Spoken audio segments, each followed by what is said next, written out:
Live. From the top. Boom! We're live, guys. Episode number 17. How you guys doing? Is it 17? Yeah, Yeah. episode number 17. Yeah, I just tested new lots, don't worry. Yeah, you do this every week. So you're here with myself, Olu, Shuwa, Pabilo, and Daniel. Yes. How you guys doing? Excited, inspired, ready to go. I'm doing well, thank you. Yeah, and I hope the listeners can hear the change in the sound quality because we're using a different tool, and as well as this, we're going to incorporate video clips. So you might even see this on the Instagram page as well. And the new hats, they're coming soon. Exactly, the new hats, merch. I'm sorry, but they've been hearing new hats coming soon since It's April. true, but we're doing a slow release, Daniel. We're slowly releasing it in the public. I've seen them around the world already. Remember, Rome wasn't built in a day, so it's coming. Exactly. Yeah, but you can build in a night.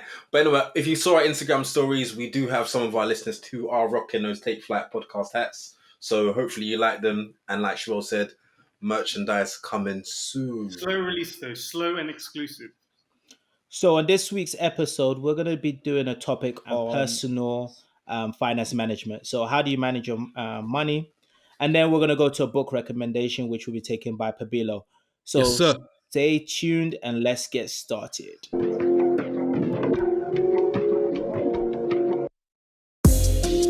Take off, take flight with you.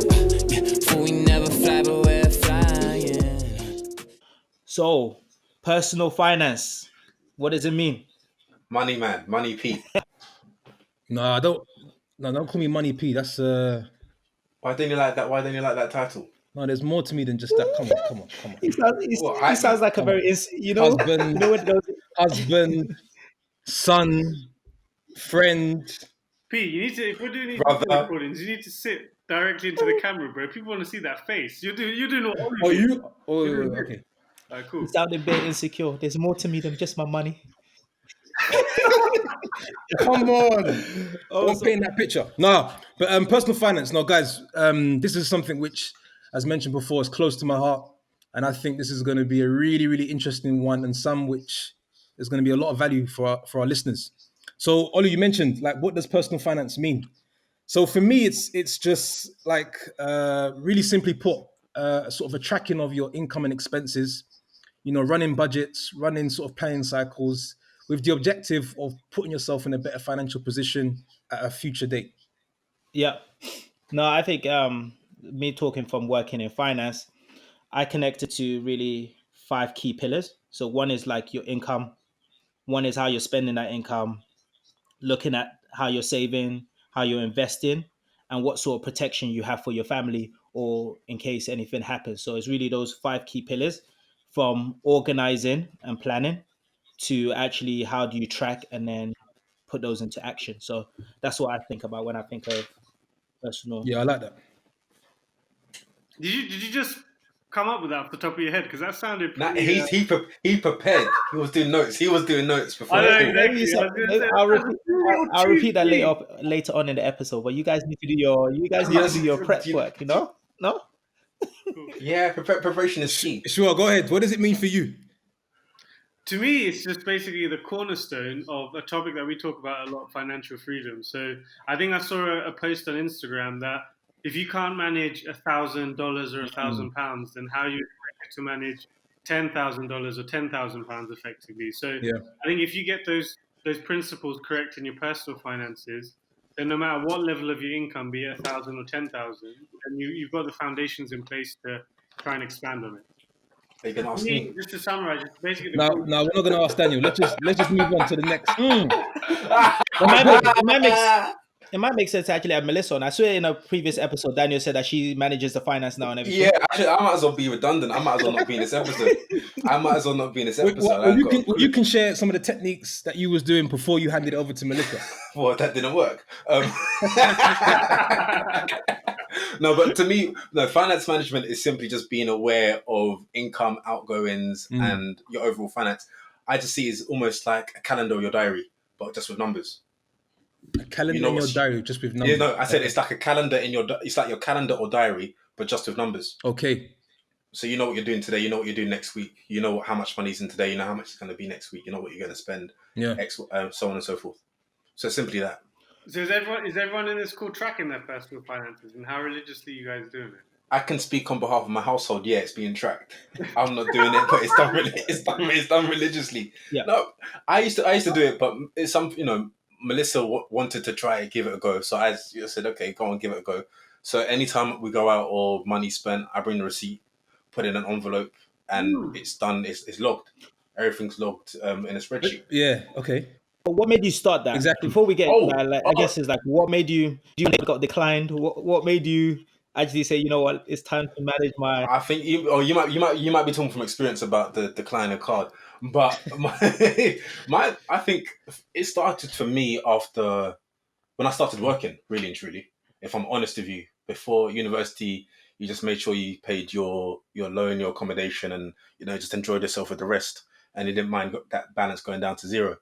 But when it started, when you start working and you've got a considerable amount of money coming into your account every month through your salary, you then don't want to be stupid with it. You don't want to be foolish. You want to be wise. So whether you're investing, saving, but also allocating money to enjoy yourself by going out with friends or eating, it's just being aware that you can actually survive the month. You have enough money for travel, but also putting money aside to save. And that's where it started from for me. Yeah. Olu, how about you? Yes, mine started from growing up in a household where a lot of times when I wanted anything, I would either have to go to my parents to get it. And I felt like they had a lot of control in terms of what I could do or what I couldn't do. So when I was 17, I remember I wanted to learn how to drive. So I went over to my mom. I was like, "Hey, mom, I want to learn how to drive. Can you, sponsor my lessons?" And she's like, "Nah, X, Y, and Z or whatever." And I said, "You know what? I can't rely on people when it comes to finance." In terms of, obviously, she was thinking, "Oh, I want to keep you at home. I want to keep you safe, etc." So I first went out to find a job and said, "Okay, how much do I need to save to be able to pass my driving test, and how much do I need to save to be able to get a car?" So I think for me, it was just more of a independence is why I really started managing my finance. Is I love the independence that you have where you don't have to rely on anyone, and anything that you want to do in life per se, you can do when you've already sort of planned and financially stable. Yeah, I like that. Yeah, for me actually. P, you've probably got your receipts since like 1997. I guess. Oh, bro, we go back. But we go 12 years back. Do you know what's funny? Do you know what's funny when you say that? I had bank statements from when I first opened my NatWest account when I was 11. Yeah. So I had statements from 18 years ago, and it was only I think 6 months ago I shredded them. And to be honest, I regret shredding it. I had statements from when you should have kept those. You should have kept those. I know. I thought. I think it was a month after. I had so much regret. I had so much regret. Oh, that would have been. You should have kept those, man. But the funny thing is, I looked through it and I thought, wow, I was actually balling at certain stages, like 15, 16. Bro, I had, I think it was 17, no, 18. I had $2,500 in my account. I was like, yo, and then you see this, you see the silly things you spent the money on, like going to JD Sports, and I think it was like JD Sports and all these different places. New era caps, $24.99. Yeah, trust me. All of that EMA money I used to buy me all my clothes. Yeah, so for me, the story dates back to like 10 years ago. And I actually started because I went through a relatively painful process during my internship. So I had, as you guys know, like the first 6 months was pretty much a lot of pressure and a lot of stress. And what was happening was... That's an understatement, right? What do you mean, understatement? That's the understatement about the pressure and stress. Yeah. Let me finish. I'm trying not to laugh. I'm starting to sweat. Oh gosh, bro. We have to do one episode. We just talk about your internship, Pete. Just one episode. One day. But one episode. As long as it provides value, so that's no problem. Sorry, I cut you off. Sorry, carry on. No problem. No, so it goes back to like 2009, and effectively what was happening was I was just there was so much pressure on me to do the accounts for the company, right? So get this part right and get that part right and make sure that the booking is correct. And one day I stopped and I said to myself, where are my own accounts? Like I'm being put under so much pressure to do theirs, and all these people are in this room focusing on like Porsche accounts. I was like, where's my own? So I think as I was building my Excel skills during that time, I said, okay, So I remember that night I went back to the very first bank statement, so 2007, and I just started recording every single entry. I think it became like an obsession because I thought to myself, I actually would like to know where I've spent my money over the last 2 years. And ever since then, I've basically been doing it since then. So like 12 years running. And I think Shoaib obviously can attest to this, but it's probably the single reason as to why we've been able to be in a very comfortable financial situation over the years. So I know where you were spending your money at university. where was I spending my money? KFC. No, it wasn't KFC. It was Hardee's. Do you remember Hardee's? No, it was Hardee's. Remember Hardee's? Those chickens. But yeah, ultimately, and also as well, I think it was the first year where I actually the first time in my life where I actually had a financial objective. So I know I went into that internship saying, at the end of this internship, I want to save X amount. So I think it just seemed to tie in quite nicely. The pain from the pressure and the pain, and also saying, okay, cool, let's start to track every single transaction. So yeah, and then I haven't looked back since. I've never regretted it. But question: Do you find it monotonous, laborious, and time-consuming task if you log every single entry? I do it on a monthly basis, not on a day-by-day basis. So do you track it daily or do you track it monthly? Monthly. So I just download my bank statement and I just put that. There's a way to download it and get an Excel version of it. So I just download it. I know the CSV. Yeah, exactly. Okay. No, because I was just thinking. Yeah. So Pete, go on. Yeah, no. I've often looked at the situation and said that because it does. One of the sort of drawbacks is that it can be relatively time consuming. But I think when you look at the benefits and how the bigger picture, for me, I'm okay to spend half an hour every week recording my transactions, doing my planning, doing my budgeting, because I know the position that it puts us in moving forward. So yes, on one hand, it can be from the outside looking in, like you really sit there and you log in every single transaction. And I'm like, of course, because I don't think we would have been able to make the decisions that we've made financially without it. Okay, and when you log and you talk about the detail, for example, there's two ways. So if you went to the cash point and you withdrew £20, would you put that as an entry as £20 withdrawal, or would you then break down what that £20 was spent on with the receipts? Nah, so it's getting broken down to expenses, bro. I've got like 26 categories for expenses. Like we know what's going on around here. But those 26 categories plus subcategories, or just 26 categories full stop? No, 26 categories like full stop.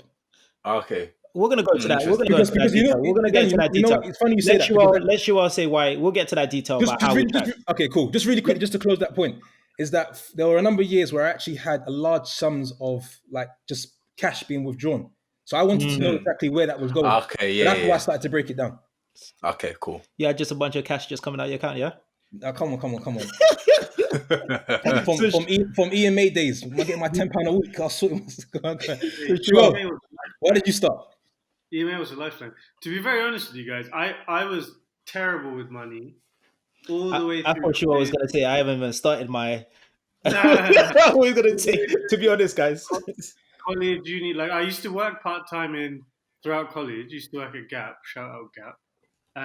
Used to earn some money, but everything I earned, I spent. Like I was never looking to save. And it was funny, it was even straight after uni, after it all finished. I only really started doing it once me and P started living together, and then I see what he was doing. I should kind of do it a little bit like that.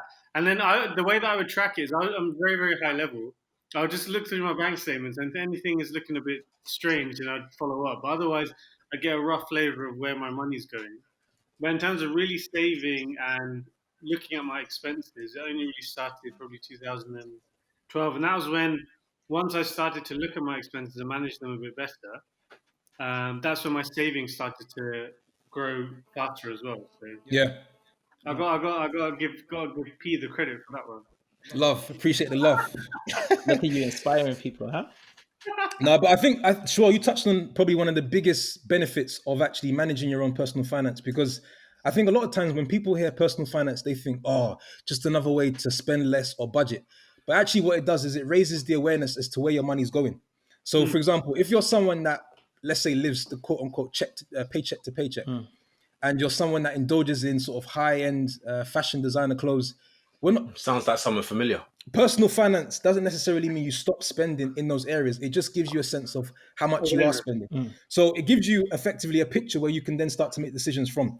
Because to be honest, I think without that sort of cockpit or that control panel, it's very difficult for you to say, where's what going. You just end up, it's just like a tap that just doesn't close. You just end up spending money without an idea as to what's going where. So, and it's Especially- funny you mentioned that, P, because like if you check the stats, they say 75% of people live check to check.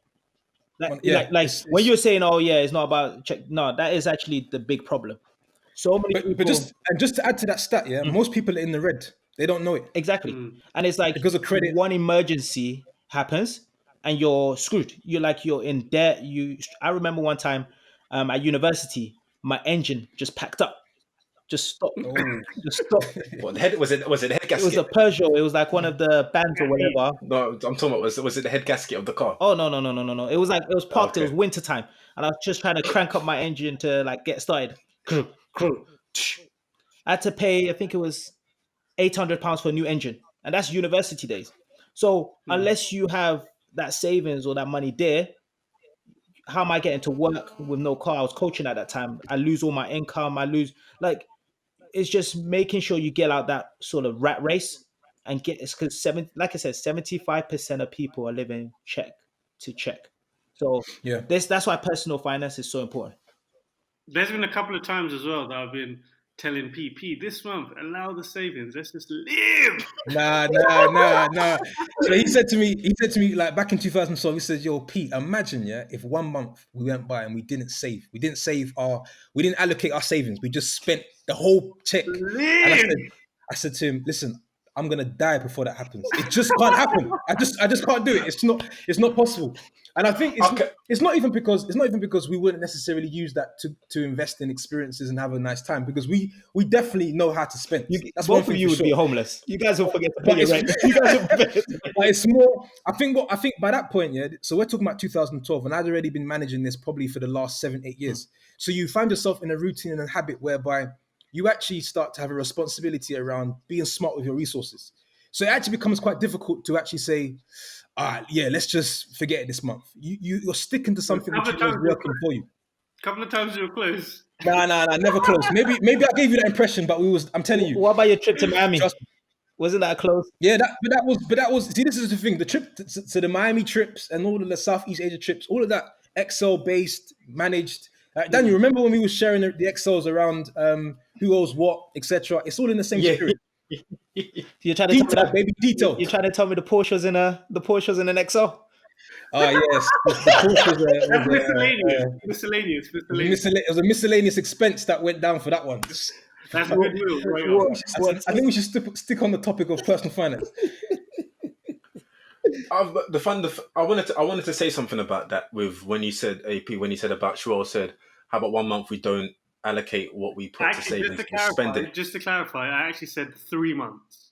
Oh, okay. I heard one. Boy. You should put P and even do 1 month. But okay, someone said this to me, and I want to know what your thoughts are. It comes to the kind of spending and saving.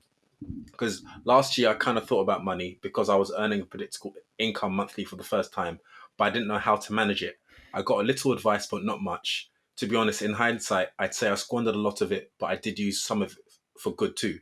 Most importantly, I learned that I don't want to live like that. Since this year, I've tried to be quite intentional. However, I'm not earning a predictable income anymore. That mixed with my wanting to work towards things like a house and a new car, and I like to have some money when I get married, has brought me to the conversation. So what would you suggest? Because it talks about P, from what you're saying is, you want to save, but also you don't want to kind of just go out and spend lavishly for no reason. Yeah. Where Sherelle was talking about, for a specific period of time, let me just enjoy life. Well, this is, if I can afford it, why not do it? Because it gets to the point of you're working so hard, you're earning money, but then you're not enjoying the fruit of your labor. Of course. Because of course everyone knows tomorrow is not promised. Of course. So how do you find that balance? So a couple of things. The first one that comes to mind is that this personal finance is not even about how much you earn. It's really about managing what you have. The second thing I'll say is that actually is more of a reason and an impetus to actually start your own personal finance management, because it makes you feel less guilty when you're managing your income and your expenses, and you consciously put a certain amount aside because that's the amount that you actually want to start to save to sort of spend or go on holiday. You actually feel more empowered with your own finances. So I actually think someone who's in a position where they're actually becoming more confident with how much they earn, they're starting to earn a lot more money. I think you have more responsibility to start really taking a good look and having that transparency, because it's not to prevent you from spending less. It's actually to put you in a position where you know how much you're spending, right? And I would even argue that with the personal finance management that we've had, we've actually spent more over the years. We've just that we spent on Been certain- aware. exactly. And we've been aware, yeah. So Okay. instead of us basically spending big on designer clothes, we go big on assets. But And also you probably you don't feel as guilty thinking, oh, this wasn't really accounted for, this wasn't allocated, I just spent that, but I don't really know how that impacts me. Exactly. It's knowledge. It's correct. the knowledge aspect of it, Daniel, like you mentioned. I don't want to keep going back to these 5 elements, but I think for the advice and the question, you just really need to think about these 5 different elements. So income, this is something that you can control. Control in terms of you can work more hours or gain skills to earn more money. Yeah, so that's one element that you have. Then you have the spending. So you look at how can you reduce your spending, and when I mean reduce your spending, it's not like, okay, stop buying what you used to buy. I like to play this game where it's like, how can I get what I want, but for a cheaper price? Like I go onto certain websites like Money Supermarket, and I'm like, every year I put a reminder on my mobile phone bill, and I check what offers are there, and I call them up and say, hey, like I found this offer, how can I reduce it? Like there's so many tricks and games that you can do to reduce your spending. Then the 2 which I think will help your friend is really around the protection aspect. I feel like a lot of people don't really set up a protection. So I try to say to myself, if I should have enough savings to last me 6 months without any income. There's an element of it that wants to live in the moment, but you need to get that protection because that protection gives you the freedom. And then the second element, which I think a lot of us have done, the 4th element, which a lot of us have done, is the investment element. So a lot of times you got to sacrifice that short-term spending so that you could put your money into some sort of asset so that can generate money. Then you can splash and spend. So it's how do you become strategic with all the different elements? And then the last one is the saving. So saving so that you can invest, so that you can then spend more based on the money that you make and increase your income and protect yourself. So yeah, I know I spoke for quite a while, but I think it's really those 5 elements that you need to focus on. No, it's solid. No, I would definitely agree, and I think what this person has said is the first step is to identify you don't want to live like that, and that's that acknowledging that is the first step to wanting to improve for the future. But this person isn't like in a hole or anything. Yeah, it's just something they acknowledged and they wanted to change that. And this person's they're not our age, they're younger, so it was just I obviously gave my advice, but I wanted to hear your advice, and also if there's anyone out there who's thinking along the same lines. I thought it could be mutually beneficial for all. Yeah, one other thing that comes to mind also, I mentioned it around the transparency, is that, again, so I've obviously been doing it now for 12 years. When I met Shuo, I said, look, this is something that you might want to think about also doing. As you know, I would have, if I think it works, my whole family's going to find out about it. So I actually do it on my mum's behalf. So I manage my mum's accounts. And what's interesting is that I'm actually quite surprised, and this is not, I think this is for most people, a lot of people are not actually aware of the direct debits or actually what they actually spend. And for me, it's shocking. Well, It's high. okay. It can be high. So I'd basically have a look and say, Mum, do you know that you're actually spending X on Y? And do you know you're spending A on C? And she would have no idea. She'd be like, oh, I thought I cancelled that direct debit 6 months ago. And I'm like, Mum, we're talking about hundreds of pounds here. And now, and that can go into your enjoyment, your lifestyle. So it's like having again, it's all about, you don't want to outsource your financial future to the banks or anyone else. You want to make sure that you have control, right? And it's not about if you're a finance person. It's about saying, look, I want to live a certain life. I want to go on holiday. I want to buy the clothes I want to buy. And if you want to be able to do that for a sustained period of time, managing your finances is the way to satisfy that.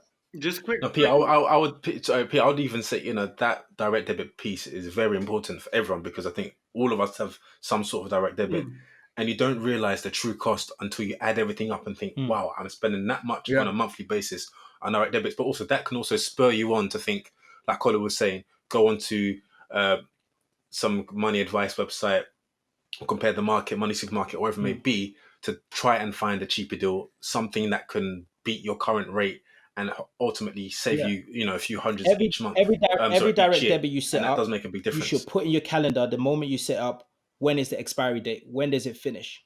Because like that, like Pabilo said, it just rolls on. My mom had the same thing. She was paying £40 for Sky TV. Bruv, Like, the Sky is the one. No, Sky Is after, no. You see after the Sky, contract. yeah? That happened to me. That happened. I can even Sky, talk for this Virgin, month. BT. I can tell you with Sky, I was paying, I think, £40 a month. They then put it to 42, and they put it to 70. Yeah. That's how Cancelled they that. move. I cancelled that. Yeah. And then I moved to BT on a better deal. Then I got a better deal with Sky, but I moved to BT for a week. I told BT now I'm cancelling, and they gave me like a reward card on Google Home. I cancelled BT, moved back to Sky, got a better deal than I was on before. Now I'm with Sky. sure. But they It's can like move she mad. should But know. what I Like, realized there's no is loyalty when it comes to direct debit, right? The last thing I was going to say about direct debits is with my bank account, I've got a certain bank account that will reward me on direct debits. So they give me cash back on every direct debit I pay. Just a very quick side note, because we're talking about direct debits and how people can forget about them. I remember reading an article a few months ago that AOL is like an old school internet provider. Do you remember America Online. years and years ago? They used to be one of the big providers, and now they're really, really small. They still make millions of dollars from monthly AOL payments from customers that they had 15 plus years ago who just never That's got around to crazy. cancelling their direct debit. So this is actually a business idea which I don't know why. I guess maybe I was too young at the time, but I actually thought, and I think there's apps out there today, but having a system whereby it lets you know which direct debits have expired, which you should cancel. Because to your point, sure, it's not only AOL. There's so many companies out there that are just benefiting from customers that are too lazy or unaware that they're still paying a direct debit. So but another story I wanted to share in terms of like a surprise is that when I also spoke with Lauren a number of years ago, and I said, babe, let's have a look at your numbers. So we sat down, and no joke, we sat down. I said, look, we're not going anywhere until It was better than yours, innit? Nah, well, no, that's not the point. You're like, right, I need to get my numbers up. No. The point was that we sat down, and I said, I need every single bank statement since the first penny dropped in your account. And we sat there, we went after folder after folder, and we plugged in every entry. And then we looked back probably like 4 or 5 years. And she was able to see that around the Christmas period, she was spending like Beyonce on people, on herself. It was going mad. And she didn't For Christmas. she didn't know. But P wasn't yours doing the same. No. But it's her birthday, December. Why not? Yeah, no, come on, man. Yeah, but again, okay, the thing is, but the difference is this. I'm aware of how much I'm about to let go. What I'm saying is that she wasn't aware of how much she was, like, the pattern. She was spending so much around that period. Okay, right? yeah, I get And you. the thing is, what it was is that we looked at kind of how much perhaps she could have saved. And we just said, all right, cool. What's done is done. Water under the bridge. Moving forward, we make sure our game is tight. So that was actually a very enjoyable experience because it was like, again, getting someone to sort of be inspired and look at it and say, this is why this matters, because you could have freed up X amount, which then could have been used for this and that. But even when it comes, that's also encouraging because when you think about how you say in the short to medium term, how you were spending, say 6 months ago, Yeah. I think, okay, I'm going to change it. It's actually quite positive thinking, oh, wow, in the next 6 months, I can save X amount. So you actually look forward to it and you have something tangible that you To can work towards. realistically achieve. Yeah. But also with the finance management, something that we do, Melissa and I, is, we have our budget to how much we're going to spend for food, for diesel for the car, and so on and so forth. So what we do on every month is we take that out physical cash, and we put that in envelopes, so that Okay. when we do have a budget, so you're not just spending on your card thinking, okay, I think I've spent this, I think I've spent that, but we know how much is left allocated to each particular area, so that you stay within budget. What do you do with the loose change? Daniel, quick question. Where do you leave the envelopes in your house? Huh? Where do you leave I leave it in a safe. Wait, Daniel, what do you do with the loose? What do you do with the loose change? My house is alarmed and I've got cameras. So cool. Good luck. Oh, so Pete, what do loose change? We put it into savings. Any loose change, we plug it into savings. So that's a way where we know, because with the cards, you can just be spending and spending and spending. And also, if you're not tracking it on a daily or weekly basis, so if you're doing it on a monthly basis, you might not know if you've gone over budget until the end of the month. So okay, I've got X amount for food. This week I've spent this. How much is left for food is in the envelope. And if we end up spending on the card, we take that money from the envelope and pay it into the bank straight away. So that helps. That's a dope concept. And you do that, and Dan, sorry, you said you set those budgets weekly or monthly? No, so the budgets are set monthly. Yeah.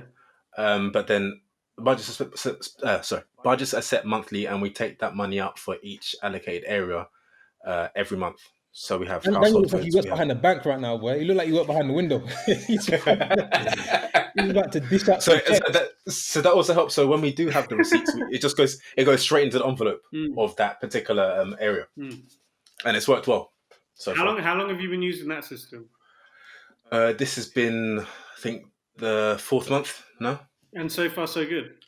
Yeah, it works much better than just using card, because it also helps rather than just seeing clutter in your bank statement and having to manually do it. You just know you've taken X amount out, and this is for this reason. But Dan, do you manage finance on Excel or apps? So we use Excel, and Excel. You do it on a monthly basis, you said. Melissa does it on a weekly basis, I think. Okay. But I used to use an app. I've been corrected. Does it daily. Okay, cool. She was like, yo.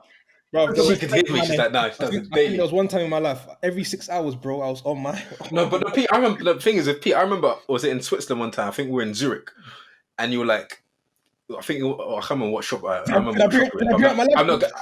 I'm not gonna. Nah, I remember what shop we were in, but you're like, yeah, I know how much I've got to the penny. You could tell me how much you had to the penny in a spreadsheet. You can even tell me what cell it was in. That's how P knows his numbers. Daniel, with that concept, the only question I have is how do you manage it? Because I know for me, I use a lot of I like to put all my spending on credit cards because of rewards. Reward points. Reward. Yeah. So I guess you only do it for like small.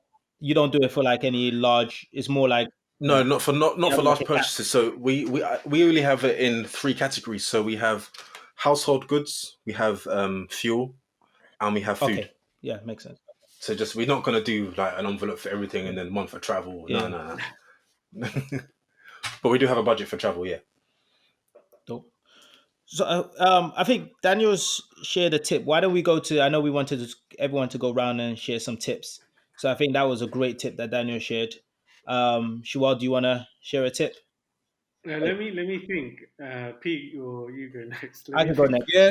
So for me, I mean, what I would sort of challenge our listeners that are not already managing their personal finance is give it a real think. Look at Google. Maybe try and download a particular app or an Excel workbook. There are many workbooks that you can, type in on Google and find out, and just try it. Just try it for sort of a few months and see how it goes. Don't maybe spend too longer than say 50 minutes at the end of each week, and then just see how that makes you feel. Does it make you feel empowered about your finances?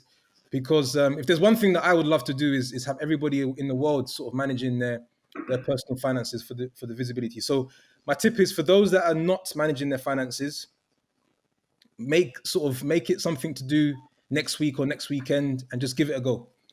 And always, we're always here for feedback, and let us know how you go on. Yeah. I think for mine, it would be, I'll just echo and repeat what I said before, is leverage websites such as Money Supermarket and money.co.uk. And it's, like we mentioned, you have a lot of direct debits. Whenever you sign these direct debits, just put a reminder straight in your calendar, 18 months, 12 months, whatever time the period of the contract is. As soon as that time is over, you go on either money.co.uk or Money Supermarket and check what are comparable prices. So for your internet, how much can you get the same internet for? Call up your provider, negotiate, say you're going to leave. That works a lot of the time. I treat it like a game. So I call them up. I'm like, okay, so what can you guys do? They'll say nothing. Okay, transfer me to the line. I'm canceling. Yeah, they send you Tell to them, the hey, go to remediation Virgin team. or whatever. You see they're offering £19 or whatever price. Yeah. And they'll be like, okay, cool, we can match it. I enjoy switching. Guys, don't have any loyalty when it comes to especially utilities and all of these stuff. Switch as soon as possible. Save as much money as possible. treat it like a game. I get excited when I'm safe. Like Okay, then. you Chill. guys don't know. Do you know how much my mobile phone bill is right now? I can tell by your face. I can tell by your face. My mobile phone bill right I now. bet you can't beat mine. I bet you can't beat mine. My mobile phone right now is, I think it's £15 a month. Oh, I get unlimited more calls, than mine. unlimited text, and unlimited data with 3. And I mean, when I mean unlimited, I don't mean like 10 gigabytes. I mean unlimited. Ollie, you know you can get that down to £9 like I did. You got used to £9? Yeah. Okay, I might have to give them a call tomorrow. Then. And the thing is, I didn't pay a phone bill for over a year. Yeah, but They gave me £100 and something pound credit. You Sorry? kept calling them up to complain every week. Yeah, I did. But it's a game. Like, enjoy that game, and that money that you save, you can use it on other stuff like traveling, whatever you want to. But just don't pay the man. Save. Find a way to save money, man. But Sherelle, have you thought of that tip yet? Yeah, I got 2. No, actually, the first one. Real quick, sure, real quick, just to because this word "save" bores people. You're saving to invest. You're not saving to save. You're saving to invest or saving to spend. I would say those are the, like, you could decide what it's just, instead of you giving that £10 to whatever, you could use that £10 for KFC or whatever you want to use. Yeah, like, we don't save to say, oh, look how much we've saved. We're saving to make a play. Exactly. Actually, so just building on that point, the first one I would say is try and save before you. I think we've mentioned it before, but try and save your money before you start paying your bills and everything every month. That one small change in my own behavior from saving at the beginning and spending whatever's left after versus spending whatever I have and then saving whatever I have left at the end. That one shift in behavior has completely changed how much I was able to save. So that's the one quite simple tip. And 2, I think some people can find it a bit daunting because I think as a full, we're probably quite advanced compared to some others in terms of reviewing expenses, looking at things. If it's something that kind of daunts you and you think, I just don't want to put in everything in an Excel file, I think the easiest way to start is just regularly. Nowadays, we have mobile banking apps, we have online banking. Just start reviewing your statements once in a while and just have a look if things make sense or not, and look at how much is coming in and how much is going out every month. Once a month. If you're spending more than you're earning, then you know that there's something that's worthwhile checking. So if it scares you to have an Excel model and stuff, that's fair enough. But just to start off with, if you're not doing anything, I'd recommend just scanning through your documents a bit more regularly so you get a good feeling of what's in and out. Most banks have it at the top. It says money in, money out, so you can see, like you said, if you got more coming out than in, you got a problem. The last, I didn't formally share a tip, but the tip I was gonna say, or I would say, is also choosing the right bank account for you. We pay for on our joint something a bit more premium to get benefits from it. So like travel insurance around the world, phone insurance, free breakdown cover, etc. So those can also eliminate costs that you might spend elsewhere, as Oli was saying, in a direct debit. So if you've got mobile phone insurance, you might be able to have your bank cover that by you paying a very small fee, which will incorporate many other benefits as well. Maybe like free cinema tickets or subsidized membership for health, for gyms, etc. Dope. Appreciate it. So this is the moment everyone has been waiting for. Joe, That's good. All right, cool. I'll take it over before Oli starts. No, we need a proper introduction. Yeah, and if it's a Tony Robbins book, I'm gonna be disappointed. Oh, because of the recent, yeah. Oli. What happened? You haven't heard about that scandal going on right now? Of Tony Robbins? Yeah. No, I haven't. So maybe you can tell me after. I don't know if we can endorse it. Say it at the end because I don't want it to ruin the book review. Okay, yeah, good. All right, so this week, guys, yours truly is taking the book review, and I thought I'd pick a topic which is congruent with what we've discussed around personal finance. So the book that I've selected is called Money, Master the Game, 7 Steps to Financial Freedom by Tony Robbins. So this book is fantastic for those that are already investing and want to sort of improve their level of investing and understanding how to play the game. And if you're sort of starting up and wanting to understand, you're sort of new to the arena and you're thinking about which source of information to go to, I'd highly recommend this book because everything from mindset to how to think, what to look for, is in this book. And I know I get a lot of sort of questions around how long are my books. So this one, just to let you guys know, it's 700 pages, just to let you know. So it's how tall is it? Is it short? What do you mean how tall? No. It's a big font. What do you mean, bro? How long did it take you to? How long did it take you to read it? 2 weeks. Oh, Oh, okay. That's Have deep. you guys Anyway. have you guys seen that meme of the guy reading on the bus? Like, Yeah, really quick. Yeah. that's me. We need to post that on the Instagram page. That's me reading. No. Anyways, all right, cool. So what I'll do is effectively, I'll just quickly summarize each step, and then after each step, we can sort of have. I don't know if you have any questions. We can go through that way. But yeah, so the very first step, and I think it's the most important step. It may sound simple, but it's actually where you begin if you're looking to become an investor, which is making a decision and saying to yourself, I actually want to go from a consumer to actually an investor. And part of making that decision is what we discussed earlier in our personal finance, which is understanding that you need to take a percentage of your income and put that aside to save. In order for you to start playing the game, you actually have to have a level of savings before you can even start playing. So it talks about, the best way to save is that you don't see it. So have an automatic saving plan so that you're not interfering with how the cash flow transfers work. And how do you guys decide like what percentage or how do you guys do that? Like what percentage do you normally It depends. I think it depends on every individual's My one's 50 right now. situation. Same. I'm at the 50. I'm at 55, almost 60. And how do you when you guys, because I'm just trying to learn how you guys calculate it, but do you calculate it based on first looking at what you spend, or do you just say hardline 50 and I'm going to spend within that limit, or how do you So I guys think decide over the that? years it's increased. So when you get more smarter, you find a way to increase the gap. So I wouldn't have started on 50 let's say, and over time you realize, okay, I can still manage a lifestyle, but I can even find a way to increase savings. Effectively, when you get paid more, you save more as opposed to spending. So that's kind of how it's worked for me. It's like my brother said that I remember when I started at GE, they had this share plan, employee share plans where you could purchase shares, and I was really contemplating, should I really do it?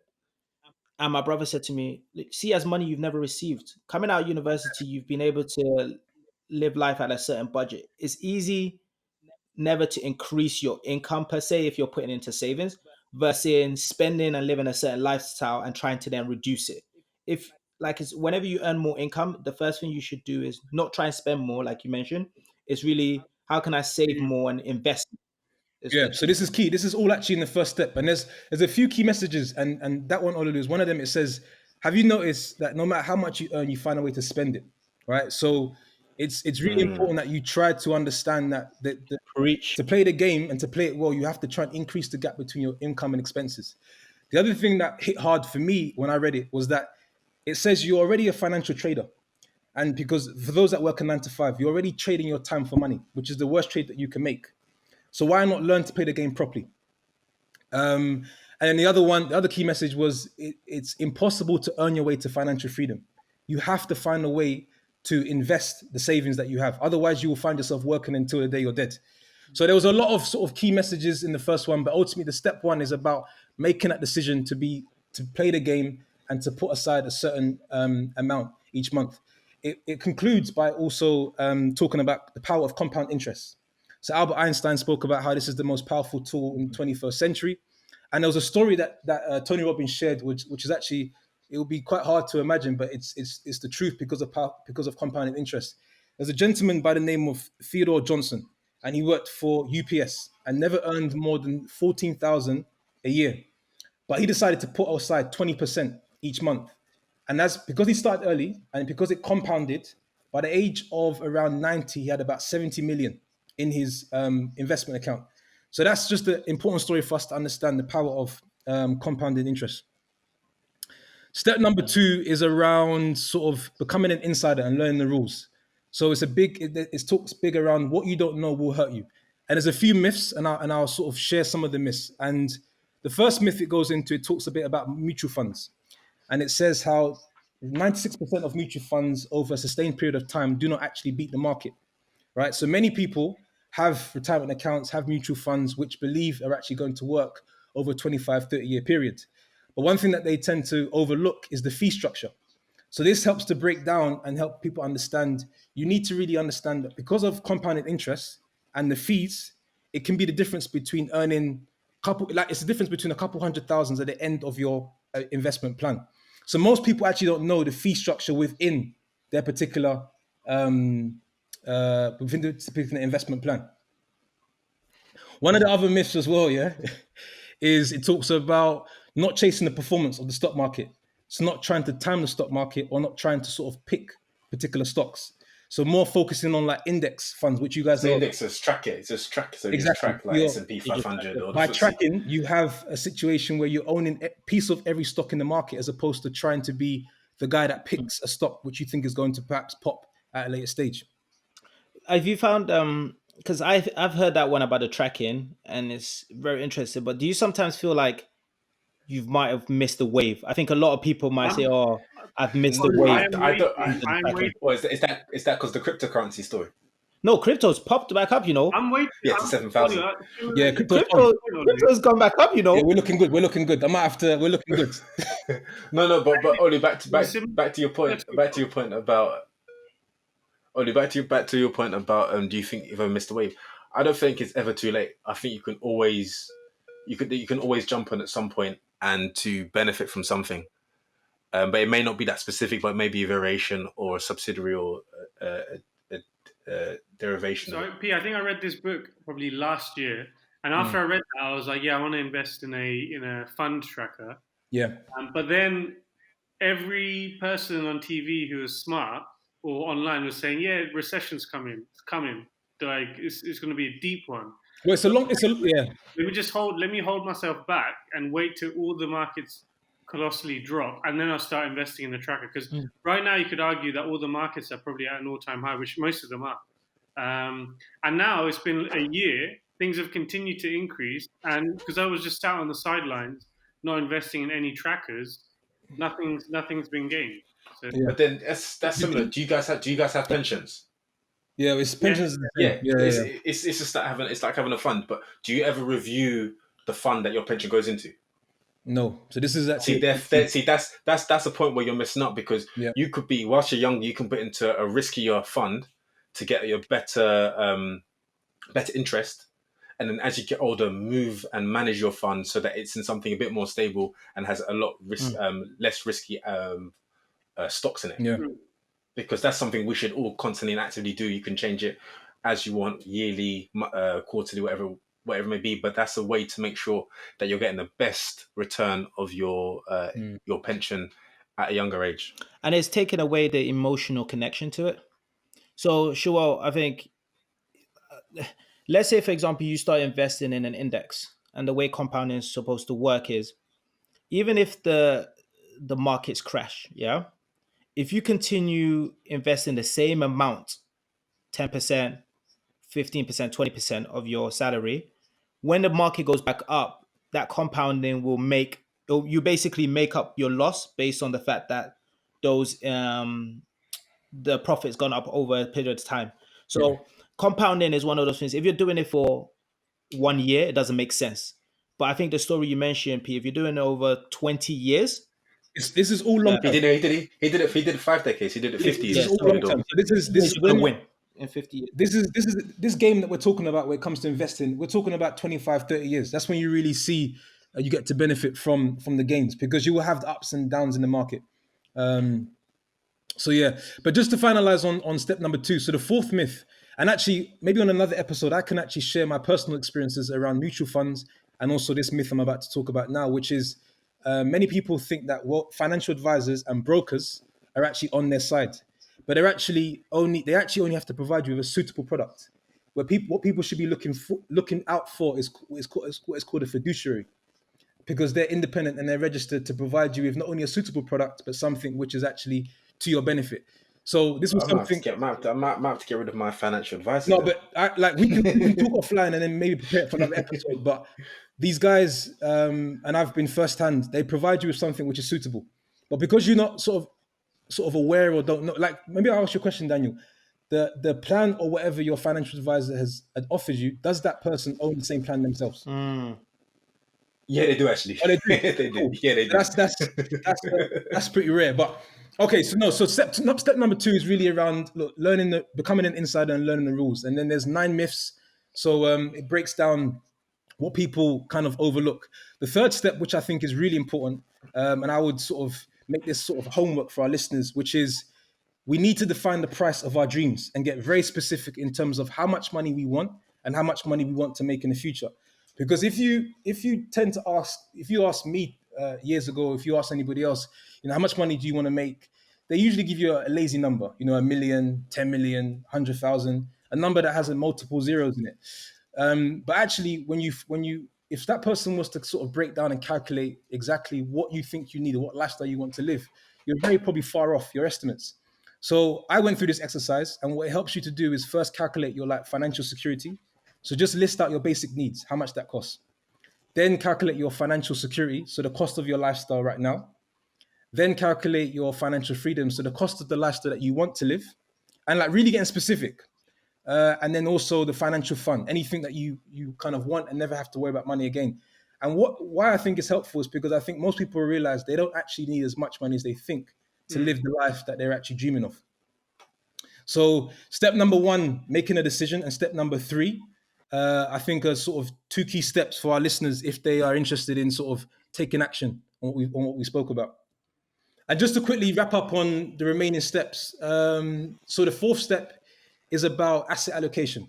So the saying is that anyone can become wealthy, but asset allocation is how you stay wealthy. And it's not about just basically investing in a variety of stocks, but basically investing in unrelated asset classes.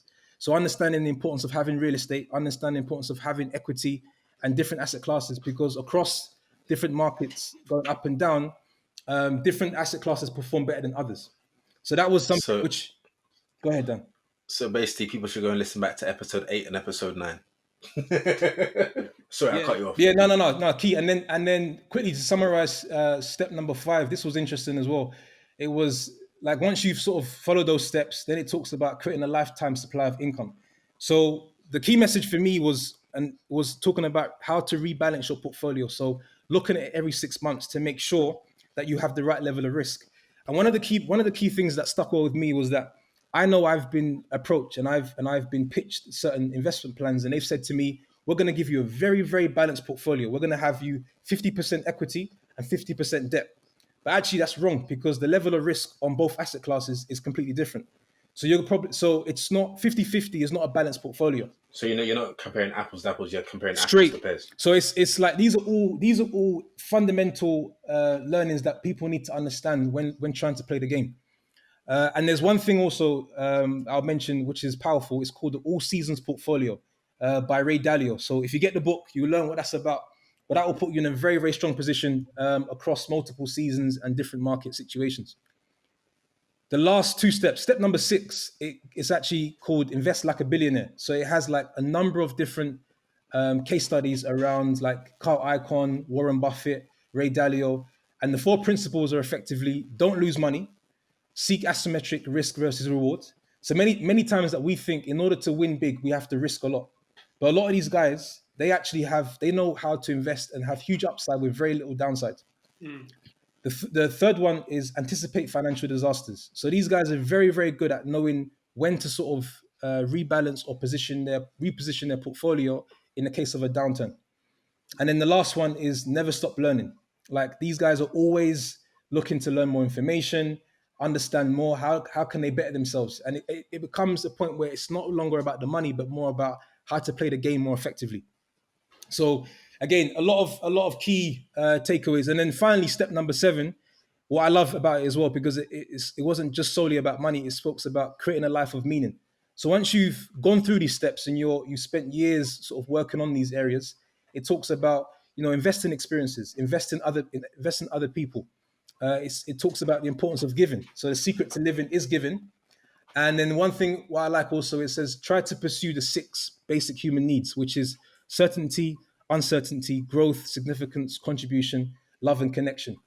So again, powerful book. If you're already in the investing game and you want to know more, it's definitely for you. If you're new and you don't know anything about finance, it's definitely a good book to have in your arsenal. No, that book review was dope. I'm gonna actually purchase that book, man. That seemed like it has a lot of gems. So, no, you're gonna love it, Olu. Trust me, it's deep. I actually bought it last year after Vito's recommendation. It's a good book. Dope. And the thing is, just also be some of the actions I've taken from reading this book, have been Like we're not just talking small, we're talking moving big needles. So I can share in another episode, and I've spoken to Shaw recently, like the mutual funds, the financial advisors, like I've taken some big decisions. And I think in the long run, it will play out for the better. And just to add, what I love about that book compared to some others is other books that give you quite wishy-washy advice, quite general, but this one really gives you specific actions that you can really implement straight away. So yeah, dope book. So repeat the name of the book again. So it's called Money, Master the Game by Tony Robbins, 7 Steps to Financial Freedom. Dope. And I promise you, listen to what I'm saying to you, I promise you, if you put these steps together over a period of say 10 to 15 years, You'll be cool. everything changes. 100%. Okay, you're the benchmark then. Cool. 100%. No problem. You're minus 2 years. You're 8 years left. No problem. All right, so thank you everyone for those who stay tuned to episode 17 of Take Flight Podcast. We hope you enjoyed our conversation on finance management. If there are any tips, please drop us a comment or DM us at Take Flight Podcast on Instagram or email us at takeflightpodcast@gmail.com. See you next Friday and have a great week. God bless. Dope. Body boy.